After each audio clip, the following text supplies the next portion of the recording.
মা, আজ কি রান্না করব বলুন তো? অনেক বেলা হয়ে গেল, রান্না চড়িয়ে দিই। মা, আমার তো বয়স হয়েছে, এখন আমার কাছে শোনার কি দরকার? তোরা নিজে নিজেই আজ থেকে সব সিদ্ধান্ত নিবি, কি করবি না করবি। এ কেমন কথা বলছেন মা? আপনি যতদিন আছেন ততদিন আপনি আমাদের অভিভাবক, আপনি বাড়ির সব সিদ্ধান্ত নেবেন। না রে মা, আমার বয়স শেষ, এখন তোদের সংসারের দায়িত্ব তোদেরই নিতে হবে। আচ্ছা মা, তাহলে আমি আজ খিচুড়ি রান্না করি। আচ্ছা ঠিক আছে মা, সাথে শুকনা মরিচ ভর্তা করিস। ঠিক আছে মা, তাই করব।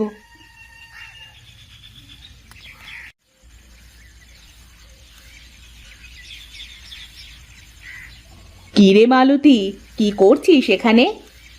রান্না করছি ভাবি। রান্না করছিস তো বুঝলাম, কিন্তু কি রান্না করছিস তাই বল তো। কি আর রান্না করব দিদি, ঘরের সব তরি তরকারি শেষ হয়ে গেছে, তাই খিচুড়ি রান্না করছি। কি? খিচুড়ি? তুই কার কাছে শুনে খিচুড়ি রান্না করছিস শুনি? কেন, খিচুড়িতে কি সমস্যা? তুই রান্না করার আগে আমার কাছে একবার শুনে দেখতে পারতি। আমি তো মায়ের কাছে শুনে এসে তারপরে রান্না করতে বসেছি। এরপর থেকে যে কোনো কাজ করার আগে আমার কাছে শুনে নিবি। কেন, আমি তো মায়ের কাছে শুনে তারপরে রান্না করেছি, আর মা যতদিন বেঁচে আছে ততদিন মা তো এবারের অভিভাবক। তোর এত বড় সাহস, তুই আমার মুখে মুখে কথা বলিস? এখানে সাহসের কি হয়েছে? আমি তো ঠিকই বলেছি। কি ব্যাপার? কি এত ঝগড়াঝাটি কেন এখানে? দেখো না, আমি মায়ের কাছে শুনে রান্না চাপিয়েছি, আর ভাবি আমাকে বলছে যে তার কাছে শুনে রান্না করতে। কি ব্যাপার ভাবি, মা তো এখনো বেঁচে আছে, তাহলে মালতী মায়ের কথা না শুনে তোমার কথা শুনতে যাবে কেন? মা বেঁচে আছে বলে কি এই সংসারে আমার কোনো মূল্য নেই? আমিও তো এ বাড়ির বড় বউ। হ্যাঁ, তুমি এই বাড়ির বড় বউ, কিন্তু এই বাড়ির মালকিন তো না। মা যতদিন বেঁচে আছে ততদিন এই সংসারের সব কিছু মায়ের ইচ্ছে অনুযায়ী হবে, তোমার ইচ্ছে অনুযায়ী নয়। কি? আমাকে এইভাবে অপমান করলে তোমরা? আমি এই অপমানের কথা ভুলবো না, এই আমি বলে দিলাম। আমি আজ থেকে আলাদা হয়ে যাব। এই দেখো ভাবি, এই সামান্য ব্যাপার নিয়ে সংসারে কোনো অশান্তি বাঁধিও না দয়া করে। কি? অশান্তি আমি বাঁধাচ্ছি? এত বড় অপমান!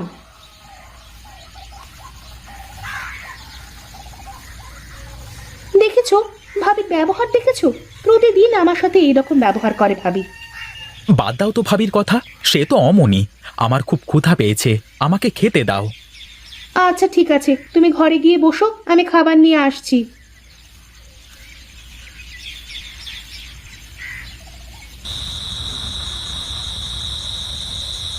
কি ব্যাপার, তোমার মন খারাপ মনে হচ্ছে?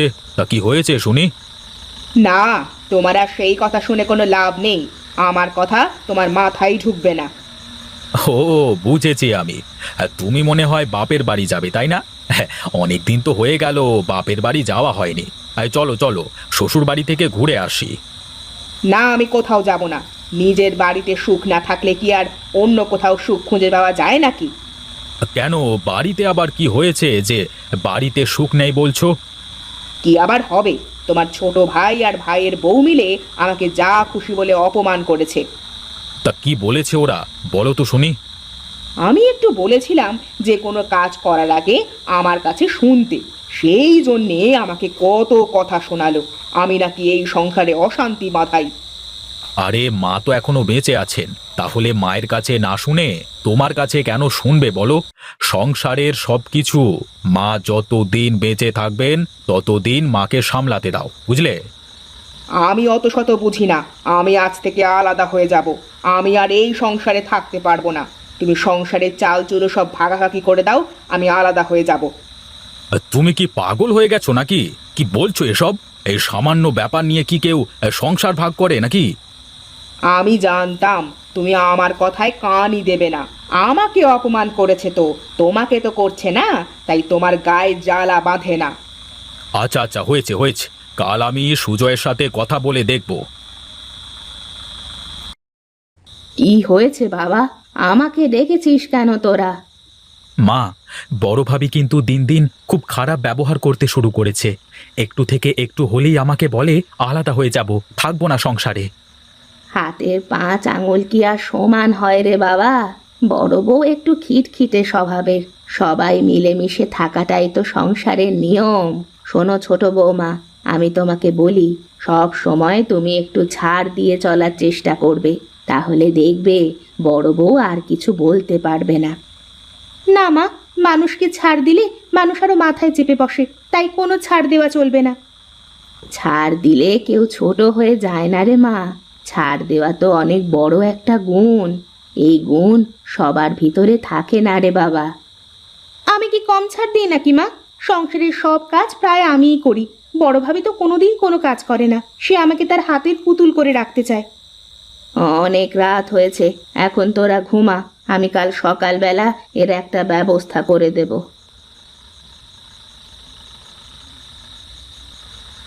আজ অনেক দিন হয়ে গেল মেয়েটাকে দেখি না। মেয়েটাও অনেক দিন আমাদের বাড়িতে আসে না। মেয়েটাকে দেখতে বড় ইচ্ছে করছে গো। হ্যাঁ, সে তো আমারও করছে গো, কিন্তু মেয়েটা একদিন আসলে তো হতো। আমরা তো অনেক দিন হয়ে গেল মেয়েটার বাড়িতেও যাই না। চলো না, মেয়েটার বাড়ি থেকে একদিন ঘুরে আসি। তা তুমি মন্দ বলনি, একটু যাওয়া আসা না থাকলে আতিতেও তা থাকে না। চলো, কাল বিকেল বেলায় যাই, মেয়েটার বাড়ি থেকে ঘুরে আসি। ঠিক আছে, তাই হোক, চলো কাল যাই। ঠিক আছে, কালকে আমি হাট থেকে বড় দেখে একটা কাতলা আর কিছু মিষ্টি কিনে নিয়ে আসবো। আচ্ছা ঠিক আছে, তাই হোক। এখন ঘুমাও, অনেক রাত হয়ে গেছে। হ্যাঁ, চলো চলো ঘুমাই।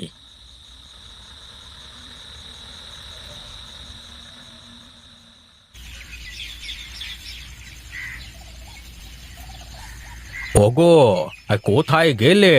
আমাকে এক ঘটি জল দাও তো, হাত মুখ ধুয়ে বাজারের দিকে যাই একটু।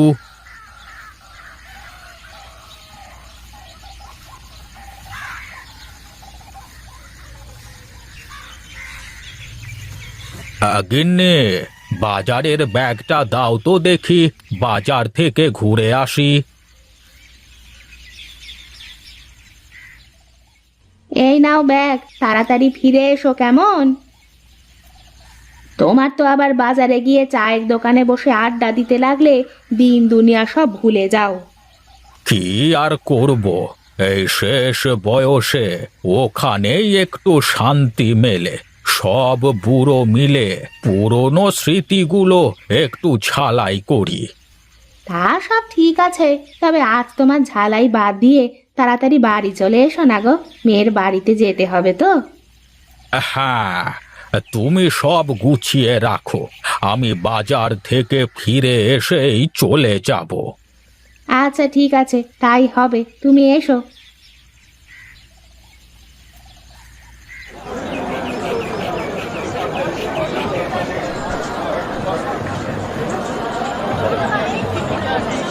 আরে হরিহর কাকা, কি মাছ দেবো আপনাকে? দে দে, বড় দেখে আমাকে একটা কাতলা মাছ দে দেখি। মেয়ের বাড়িতে যেতে হবে, বুঝলি তো। হ্যাঁ আচ্ছা কাকা, এই নাও, এই বড় মাছটা নিয়ে যাও, খুব ভালো হবে। এই পাশের গ্রামের বিলের মাছ। আচ্ছা আচ্ছা, দে দে। এই নাও টাকা, আমি মিষ্টির দোকানে যাই।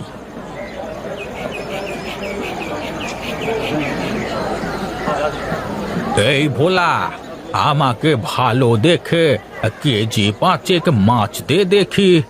হে, এই এত মিষ্টি দিয়ে কি হবে গো হরিহর কাকা? কোথাও যাবে নাকি? হ্যাঁ রে, আমি একটু মেয়ের বাড়িতে বেড়াতে যাব। আচ্ছা আচ্ছা ঠিক আছে, দাঁড়াও, আমি ভালো দেখে ছানার মিষ্টি দিচ্ছি, আজ সকালবেলায় বানিয়েছি। এই নাও টাকা।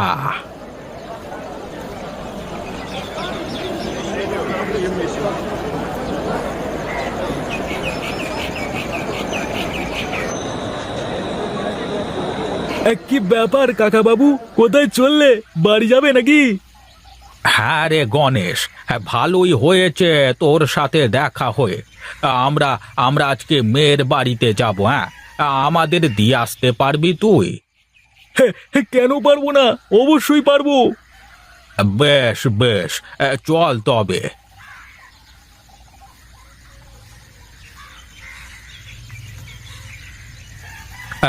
তুই এই জায়গায় দাঁড়া, আমি আসছি তোর কাকিকে ডেকে নিয়ে।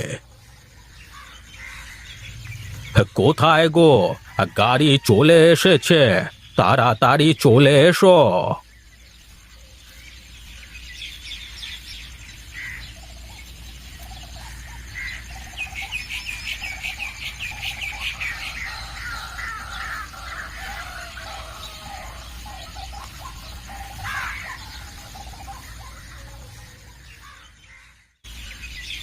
মা, বাবা, তোমরা কতদিন পর আসলে আমাদের বাড়িতে। আমি ভাবছিলাম আমি যাব বেড়াতে। এসো, ভেতরে এসো। হ্যাঁ রে মা, তোকে দেখতে বড় ইচ্ছে হচ্ছিল, তাই চলে আসলাম। ভালোই করেছো, এসো ভেতরে গিয়ে বসো।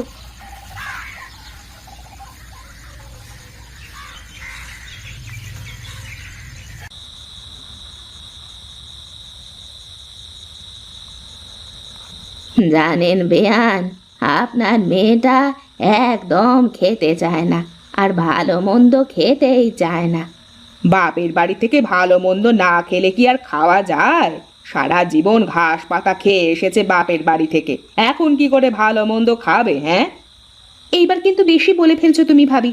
আমাকে অপমান করলে আমি কিছু বলতাম না, কিন্তু তুমি আমার মা বাবাকে কি করে অপমান করতে পারো? আমি খেলে এখানে সব খাবার খেয়ে ফেলতে পারি, কিন্তু তোমার মতন চোখ বুজে আমি খেতে পারি না গো। খেতে পারলে তো খাবি।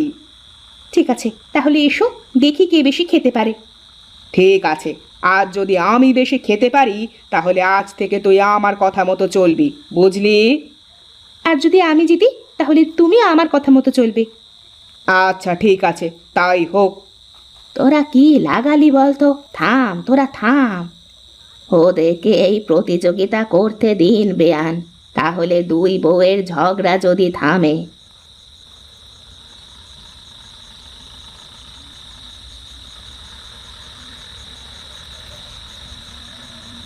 আমি আর খেতে পারবো না, তুই জিতে গেছিস মালতী। কিন্তু আমাকে একটা কথা বলতো, তুই এত খাবার খেতে পারিস কিন্তু তারপরেও এত অল্প খাস কেন তুই? আমি সবাইকে খাওয়ানোর পর যা বেঁচে থাকি তাই খাই। আমার ভুল হয়ে গেছে রে, আমাকে তুই মাফ করে দে মালতী। কি বলছো তুমি এইসব? আমি সারা জীবন তোমাকে আমার দিদির মতন দেখেছি, আর বড় হয়ে মাপ চাইতে নেই। আমি কথা দিলাম, আজ থেকে আর কোনো ঝামেলা করব না, সংসারে আজ থেকে মিলেমিশে সংসার করব।